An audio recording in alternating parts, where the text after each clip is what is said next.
അനുവദിച്ച ഫണ്ടുകൾ ഉപയോഗിച്ച് കാര്യക്ഷമമായ പ്രവർത്തനം പീരുമേട് ഗ്രാമപഞ്ചായത്ത് നടപ്പാക്കിയെന്നും ടൂറിസം രംഗത്ത് വലിയ കുതിച്ചുചാട്ടം നടത്തിയെന്നും ഇടുക്കി ജില്ലാ പഞ്ചായത്ത് പ്രസിഡന്റ് രാരിച്ചൻ നീരാണക്കുന്നേൽ പറഞ്ഞു.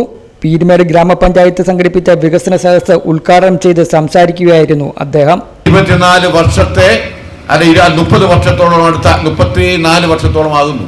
ആ 34 വർഷക്കാലങ്ങൾ കൊണ്ട് നമ്മൾ ഈ രാജ്യത്തിൽ വരുത്തിയിരിക്കുന്ന മാറ്റങ്ങൾ എത്രമാത്രമാണെന്ന് നമുക്ക് ഊഹിക്കാം. പണ്ടൊരു ഗ്രാമപഞ്ചായത്ത് നേരത്തെയുള്ള തുടങ്ങിയ ആവശ്യം തുടങ്ങുന്നതിന് മുമ്പ് ഗ്രാമപഞ്ചായത്ത് പറഞ്ഞ ഗ്രാമപഞ്ചായത്ത് മെമ്പർക്ക് എനിക്ക് തോന്നുന്നു ഒരു കൂടി വന്നാൽ ഒരു 10,000 രൂപയുടെ വികസന പ്രവർത്തനം നടത്താൻ കഴിയുമെന്ന സ്ഥിതിക്ക് ഇന്ന് കോടിക്കണക്കിന് രൂപയുടെ വികസനം നടത്തിക്കൊണ്ട് എന്താണ് ആ ഗ്രാമപഞ്ചായത്ത് നടപ്പാക്കേണ്ടത്?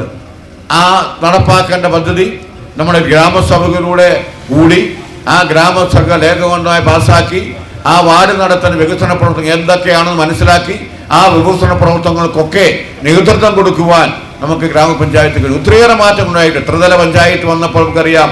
ജില്ലാ പഞ്ചായത്തും ബ്ലോക്ക് പഞ്ചായത്തും ഗ്രാമപഞ്ചായത്തും ഒക്കെ നോക്കുമ്പോൾ ഒത്തിരിയേറെ വികസന പ്രവർത്തനങ്ങൾക്ക് നാന്ദി കുറിക്കുവാൻ കഴിഞ്ഞിട്ടുള്ളത്. അന്തരിച്ച പീരുമേട് MLA വാഴൂർ സോമന ആദരാഞ്ജലികൾ അർപ്പിച്ചുകൊണ്ടാണ് സദസ്സ് ആരംഭിച്ചത്.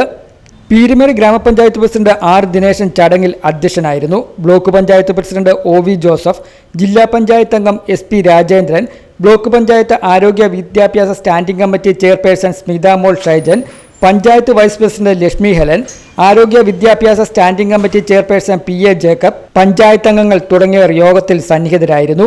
ചടങ്ങിൽ ശുചീകരണ തൊഴിലാളികൾ, ഹരിതകർമ്മസേന അംഗങ്ങൾ തുടങ്ങിയവരെ ആദരിച്ചു. പഞ്ചായത്തിൽ പുതിയതായി ആരംഭിച്ച തുണിസഞ്ചി സംരംഭത്തിന്റെ ഉദ്ഘാടനവും യോഗത്തിൽ നടന്നു. റോബോട്ടിക്സ് എക്സ്പോ, വിവിധ കമ്പനികളുടെ തൊഴിൽമേള എന്നിവയും സംഘടിപ്പിച്ചിരുന്നു. പൊതുജനങ്ങൾ, ഹരിതകർമ്മസേനാംഗങ്ങൾ, കുടുംബശ്രീ പ്രവർത്തകർ, തൊഴിലുറപ്പ് തൊഴിലാളികൾ തുടങ്ങിയവർ യോഗത്തിൽ പങ്കെടുത്തു. News bureau, Peermade.